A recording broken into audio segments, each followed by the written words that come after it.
Hello, hello. I am Nicole Glenn. I am the co-host and a panelist of the LLC podcast. And it's an honor to introduce listeners to inspiring women who are making a real difference in logistics and supply chain. With the LLC podcast, you'll hear inspirational stories, both personal and professional challenges our guest overcame, how their backgrounds help shape who they are today, and how they empower others, giving back to their communities and often the world. Today is Trey Griggs joining me, which, Trey, the world knows you are not a lady. So normally the LLC podcast is featuring women, but this is a very special episode because it is Women's History Month. And I thought, who would be a better advocate and someone to talk through the importance of women in business and logistics than you? You've been a phenomenal support to females in this space. And I thought it'd be great to have you on, and let's get dirty and talking about how can we make this better for the future. So thank you for joining us today. Well, thanks for having me on. I'm definitely not an inspirational woman, but I will do my best today to talk about my perspective, especially in regards to why it's so important to me to support and to encourage and to hopefully inspire women to continue to grow in their careers and all that. So I'm excited. Thanks for having me on. For sure, for sure. So I want to just hop right in here. And you and I have talked for many, many years. And you've always reached out and said, hey, Nicole, I really like what you're doing because of the fact of the way you support females. You have a lady tribe, I like to say, I do. out there, right? But really, what started this concept of transformation from you, from really developing that type of mindset?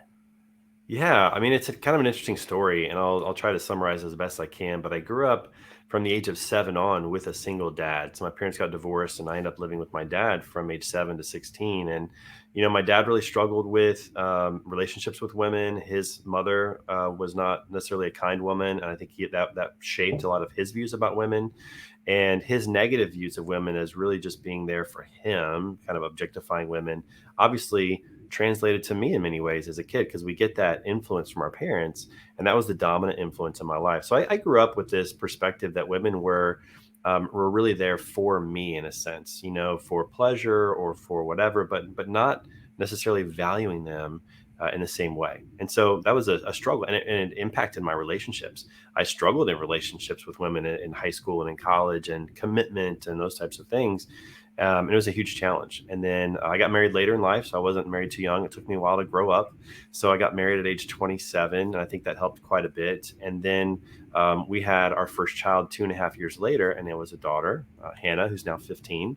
And then 2 years later, we had our second daughter, Naomi. And so I do have a girl tribe around here. I'm a girl dad, and very proud of that. But I think, looking back, that's when things started to shift. When I started to see the world, not necessarily from my perspective or even my wife and I's perspective, because, when we got married, we became partners in a way, but that's different than what I would say, like paving a path for somebody. And when we had our daughters, you started this journey of really paving their path in life and what that looks like. And I just realized that if I wanted my daughters to have opportunities, if I wanted my daughters to have the ability to go and do whatever they want to do and to experience that in a world that really valued them, that it was incumbent upon me to change the way that I viewed women and how I value and support them as well. And so I think it was just this journey, especially over the last 10 to 15 years, of seeing the world through that lens, and then doing my part to make sure that I'm supporting the women who are doing amazing work in our industry or around me or at my church or wherever I am, to really support that and encourage that, because essentially what I'm doing is I'm paving the path for my own daughters to have a better experience and more opportunity in their lives. So it's probably a little bit of a selfish reason, I guess I'd say, for my daughters, but at the same time, it really changed the way that I view women and how I can support and encourage them. Yeah, and I see you even with your daughters. I mean, you've been putting out some, I don't want to say personal posts, but they are showing you and your daughters on dates, and you're a phenomenal girl dad. I mean, I do that. I date my children. I think it's very important to spend time with them and give them that one-on-one time. And you do some great stuff with them there. And I hope, as I do with my own, that they understand and like appreciate that, because Yeah, there's that time's so valuable, that we have with them. I'm sure they'll appreciate it more down the road because that's kind of how kids work. They probably don't really appreciate it now, but that's okay. And I think that part of the reason why I put that content out there, especially on LinkedIn, which is more of a business site, but I think that business can sometimes be the problem for families. We get so caught up in our careers and trying to achieve, and there's nothing wrong with trying to achieve. There's nothing wrong with trying to be great. I hope that people see me trying to do that in my career as well. But there is truly a balance, and there's truly something that's really valuable. I think I look at it this way. On my deathbed, which unless it's really, really soon, on my deathbed someday, nobody that's associated with Beta Consulting Group is going to be there. Nobody probably in my network on LinkedIn is going to be there. Nobody at these trade shows that I go to are going to be there. None of my clients are probably going to be there. My kids are going to be there. My wife will be there. If she doesn't go before me, she'll be there. Like the people that are going to be around me for the rest of my life, the people that I value the most, we oftentimes don't value them in the moment too much because we're chasing something else. And so I've, intentionally been thinking about that with my daughters as they're getting older. I put a post on, we had a date last night, and I put a post out that, hey, I only have 167 more of these because we have a date night once a week. And there's 167 weeks until she graduates high school. And at that point, we might still go on more dates. I sure hope we do, but we might not. She might go off and do something great, or go away for college, or move to a new. I mean, who knows what she's going to do? So I'm really valuing this time, and my encouragement is for other, especially dads, but parents in general, to really value that time with their kids and not lose sight of that while they are pursuing something with their career and trying to build a business or build a career, to really try to manage both. And that's what I'm trying to do personally. So I'm encouraging others to hopefully do the same. Yeah, and that's what's great about even seeing that it's one of those kind of reminder moments on how important it is to spend time with our children and have those conversations. And I'm a girl mom and a boy mom. And so it's very, very different, when you're talking to, well, for me, being a female talking to my daughter than it is speaking with my boys. But at the same time, we are planting those seeds, from when they're born all the way till we let them go.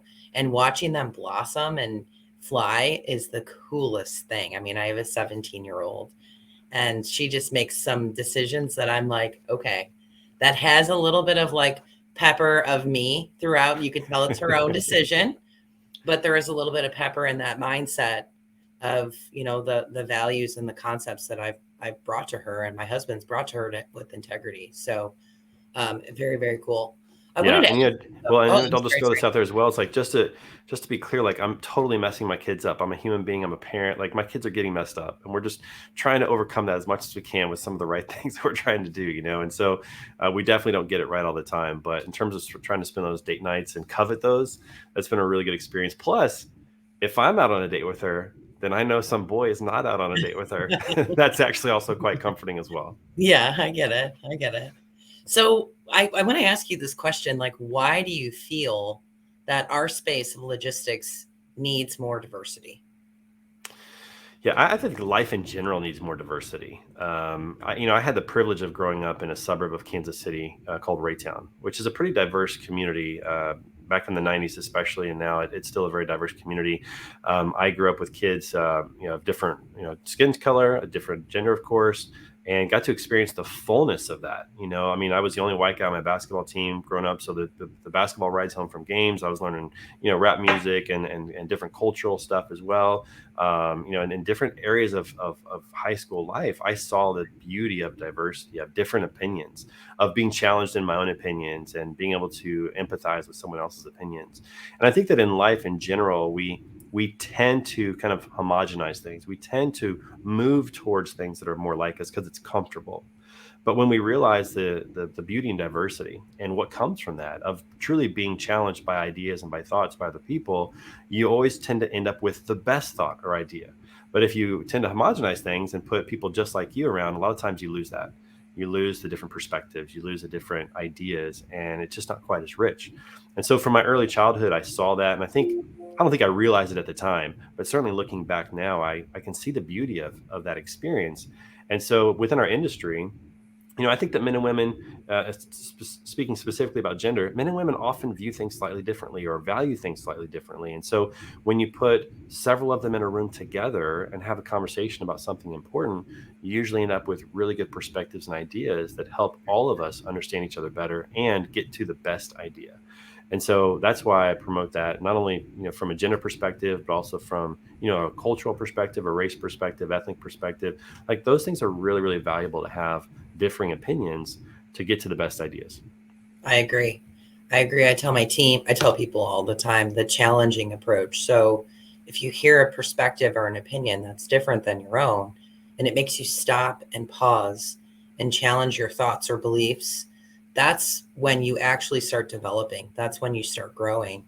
And a lot of times that feedback that you get, that candidness in conversation, when you open up to that type of space, again, is where all that magical stuff happens. And Yeah.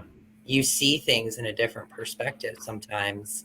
And for me, and I hope for others on my team and who I'm surrounded with, that they stop and keep learning from those different opinions. So I totally agree with that concept of I, challenge and grow, challenge and grow. Yeah, Yes. and I have to share this one story. So in college, I had a professor. Her name was Dr. Lois Ann Harris, and she was the advisor for the newspaper as well. So she was in the communication department. I was a communication major, and she was the advisor for the newspaper. And she was so good about asking questions, critical questions, but not in a negative way. So, for example, I might talk about how I thought that healthcare was um, a free market product, and she goes, "Well, tell me why you think that. Why do you think that healthcare is a free market product?" That just as an example. And then I have to explain it. I have to think through it. And it was just these questions of asking these questions and making me think about why do I think about something that was really rich and helped me develop and confirm some beliefs that I have, challenge some other beliefs that I have. And it was because, somebody came with a different opinion. And I still value that to this day. Oh, sure, sure. So I have to ask because I see you out there in the network consistently bringing some just amazing women to the front light, the spotlight. And so how do you develop such an amazing network of these women? Like what's your strategy and best tips in developing that? Well, something I've never been afraid of is going up and talking to somebody that I don't know. I don't know necessarily where I got that or why, but I never was afraid to do that, especially people who I felt had something to share with me to help me grow and become better. I was never afraid to walk up to who I felt was the smartest person in the room, introduce myself, and ask for help or ask for their time or ask a question or whatever it is. I've done that a lot looking back on my life. And so when it comes to networking on LinkedIn, it's the same way. I mean, I see women doing amazing things, and I think sometimes when we see anybody doing something amazing, there's kind of this awe that we have that makes us hesitate to go and meet them or introduce ourselves or to ask something of them.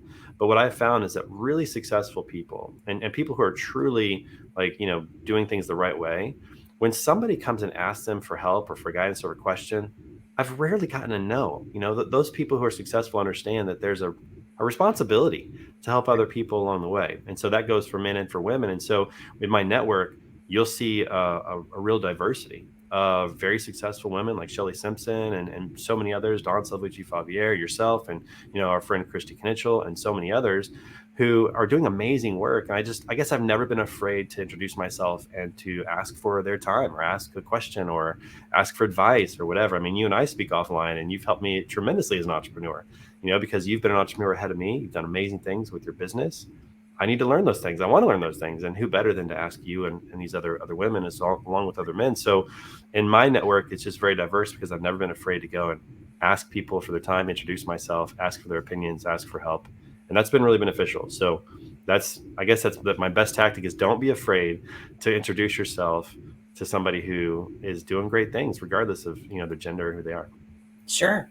And I like to throw on top of that too, a lot of people will network out, but then you have to do something with those connections. You Yeah. can send a note, you can ask for a networking call, and trying to just get to understand and know the perspective. And what you end up finding, and you and I have had, and really all the men and women that are in my network, that there's a truth of communication. So not the entire world is sunshine and rainbows. And so we Wow. come to trials and tribulations and in this path, and who better to have than people that have walked those steps. And Yeah. so I know that I've definitely leaned on my network for that, but it all starts from sending an invite and then putting a message, and not just trying to have a connection count, but actually doing something with that network. And I mean, I've seen that from you. I know I definitely focus on it, and a lot of the other people in my space and people who've mentored me really do that. It's taking it to the next level than Yeah. just a connection request. Yes. It's definitely a commitment of time. It's definitely Yes. something that requires some intentionality, but it's so rich. The conversations that I've had, even if it's a 15-minute call with somebody or 10-minute call just to get to know them a little bit, or text messages just to keep up with them. It does take time, but I've learned so much from people that I just wouldn't have had that help otherwise. It's helped me along the way personally. It's helped me professionally, and I think it's really worth it. Obviously, being an extrovert helps. I think it's harder for introverts who Yeah. need to do that, but it's just a conscious decision to say, I'm going to invest time in this relationship. I'm going to invest, something to get something out of it and to give something back as well. I certainly hope that the people that I spend time with feel like they get something from me, although I often feel like it's more one way than the other. But it's all about building a genuine relationship and giving, trying to give more than you get, and be authentic. And I think that people respond to that. There's a connection there that is so innately human that we want to connect with people. So the response has been pretty good with that. So, what are some best practices that you would suggest to females who are listening that are trying to advance their careers or maybe want to jump into the entrepreneurial spot?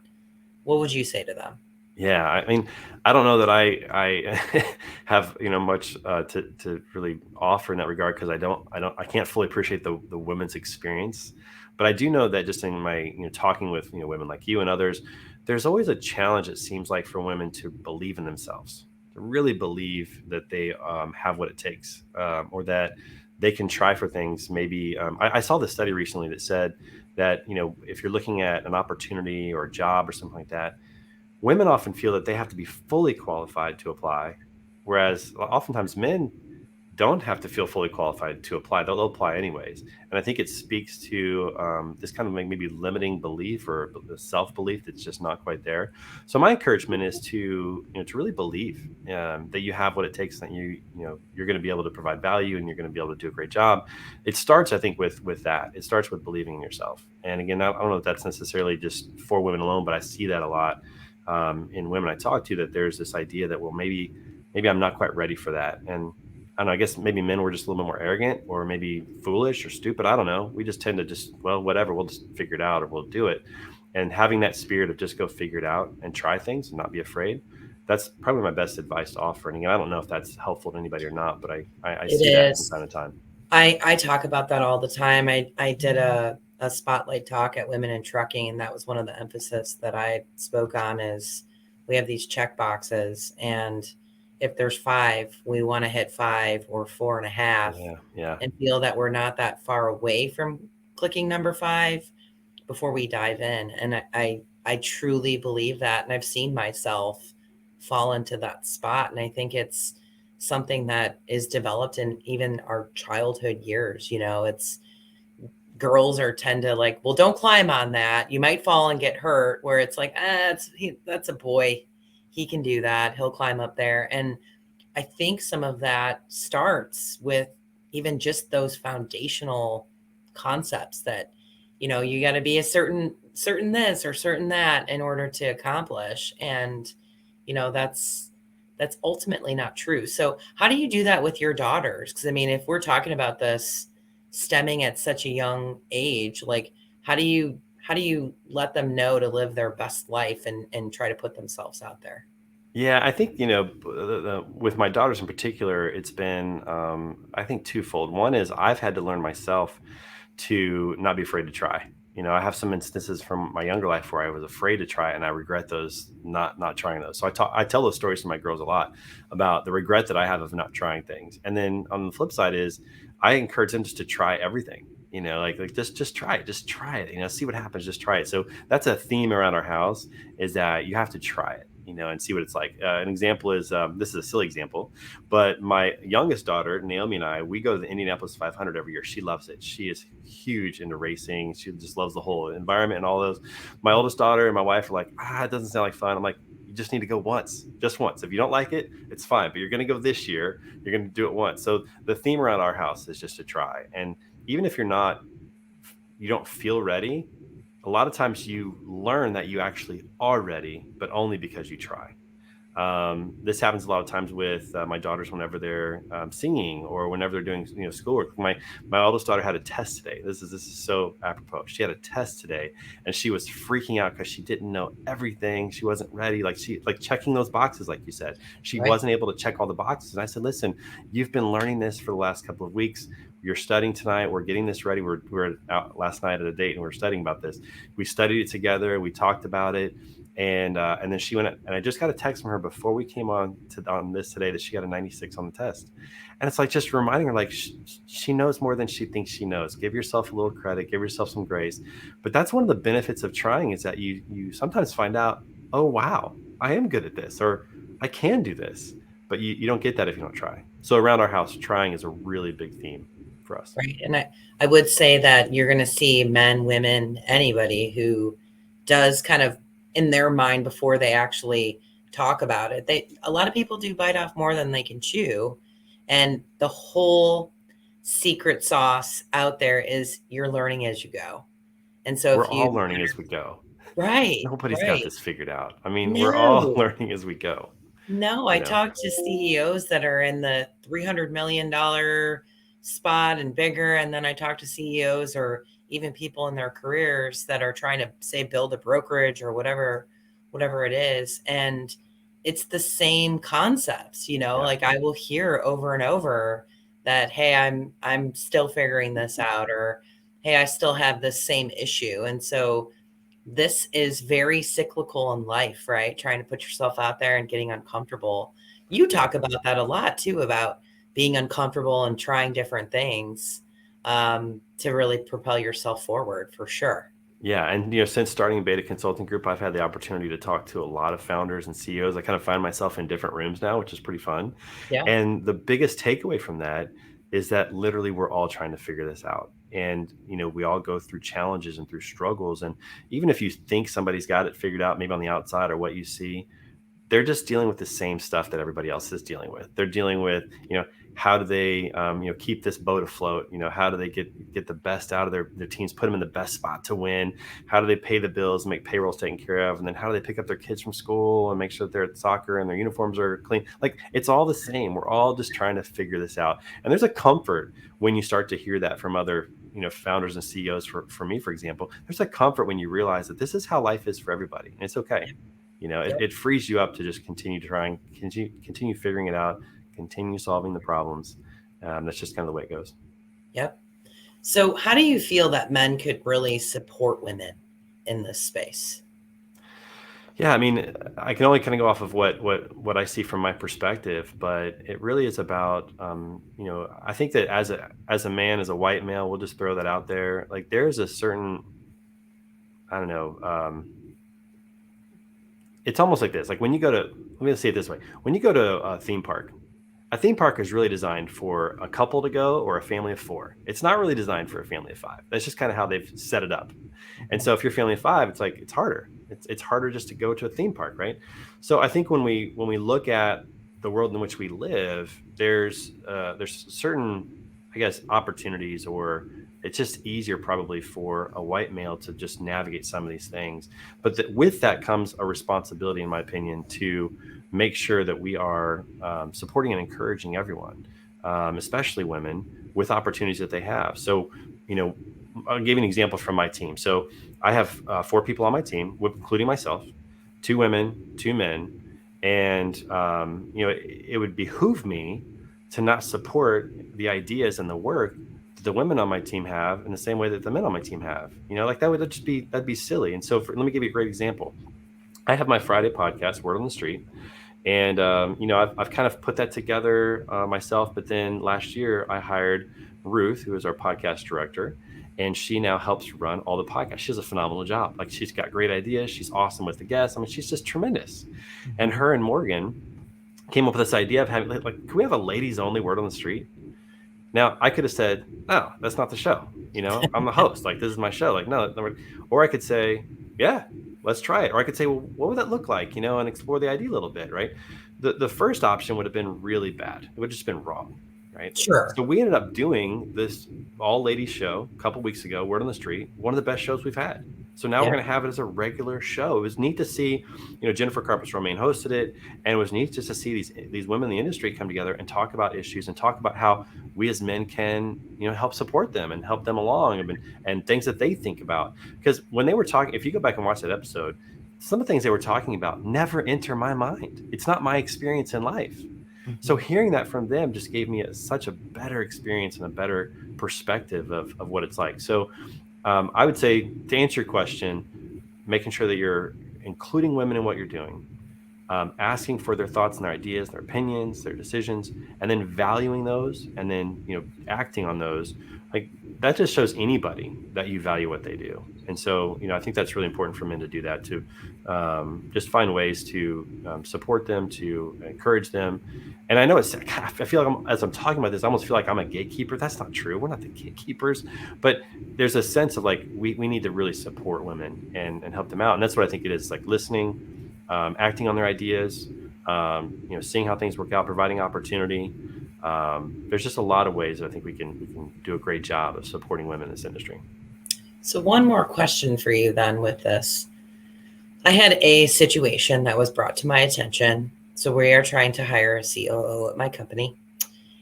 This was this week. It was a little shocking because Alana Long, who is our executive recruiter, hosted this conversation. So, this is a C-suite role. And this man was on the interview with her. And he had said to her that he had kind of gotten called out in his current workplace because he had a group of 9 men, no females. And I couldn't believe this. She was like, okay, I understand that. And so what is it that you would do about that? And he's like, well, to be honest with you, I don't feel that women should be in a brokerage or a customer or a vendor facing role. And she said, excuse me? And he came back and was like, oh, no, I don't mean you. You are in the perfect spot for where you should be as an HR person. And again, she pretty much ended the interview in about a minute and a half after that, just saying, hey, do you understand we're a woman-owned business? And so this still exists. And that's what's sad about it. I'm not trying to put this man on blast. I don't even know his name. It does not matter.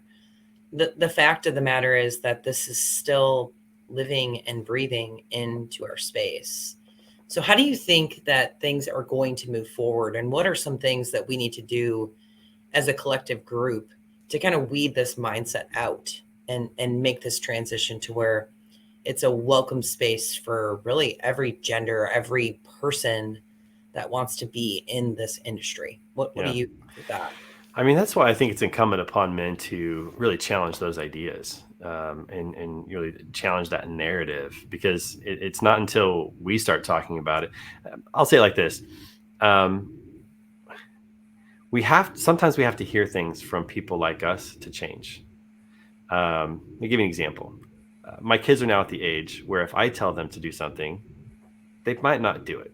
They might be like, that's from dad. I'm not doing that. Yeah. But if their best friend gives them the exact same advice, they might take it, because there's something about that dynamic that makes it more, I don't know, more enticing to follow the advice, maybe is what we'll say. So when I think about how do we root out some of these really toxic mindsets among men, I think it really requires us men to do it. It requires, people like myself to say, that is not appropriate at all. Like, why would you think that? Just ask the question, why do you think that? Let them process through, like I had the opportunity to do in college. But I think it really requires us men to stand up and say that, because I just have a feeling that, just like human nature, some men probably might not change until another man says, that's ridiculous, that's stupid, that's harmful. Right. You're actually losing. You're losing because of that thought. You're losing ideas. You're losing creativity. You're losing money, because it's a proven fact that women who are in charge of leadership roles at companies, those companies do better. And so, not necessarily that they have to be in charge of everything, but when women are included in, leadership decisions, companies do better. And so I think it's incumbent upon men like myself to really challenge that, because sometimes I think that men who had those opinions are probably only going to hear that and potentially change by hearing it from another man, or have a daughter. I love that. That'll Yeah, change your perspective in a heartbeat. it will. It will. Yeah. Trey, we're already out of time. I knew it would take 2 seconds to get through this episode with you because you always have so much good stuff to share. So thank you for joining us today and talking about it. You are male number 2 on LLC. So thank you for being such an impactful force in our industry to support this. And how can people get in touch with you if they want to stem up that networking conversation? Well, before I answer that, thank you so much for having me on. It's an absolute honor. Nicole, I'm so honored to call you a friend and to see the work that you do for women in the industry and the business that you have. So again, thank you. I greatly appreciate the honor of being on the show today and being able to talk about these issues that are so important. And the way that people can get a hold of me, well, there's a couple ways. You can certainly follow me and DM me on LinkedIn. I'm very active on there. And so if you do send me a message, I will see it and I will respond to it. Or you can go to our website, which is betaconsultinggroup.com, BETA, betaconsultinggroup.com. And on there, you can schedule an intro call with me directly, and we can have a conversation, talk about how we can help you with your sales and marketing initiatives, and just get to know another wonderful person in our industry. So those are the best ways to get in touch with me. Awesome. Thank you, Triggs. I just literally put your first name and your last name together. Triggs. You're not the first one to do that. I've been called Triggs. You know what I need? I've been called Triggsy. I've been called T Griggs. I've been called all kinds of things. I'm going to drink the rest of this coffee and enjoy the rest of the day. Thanks, Nicole.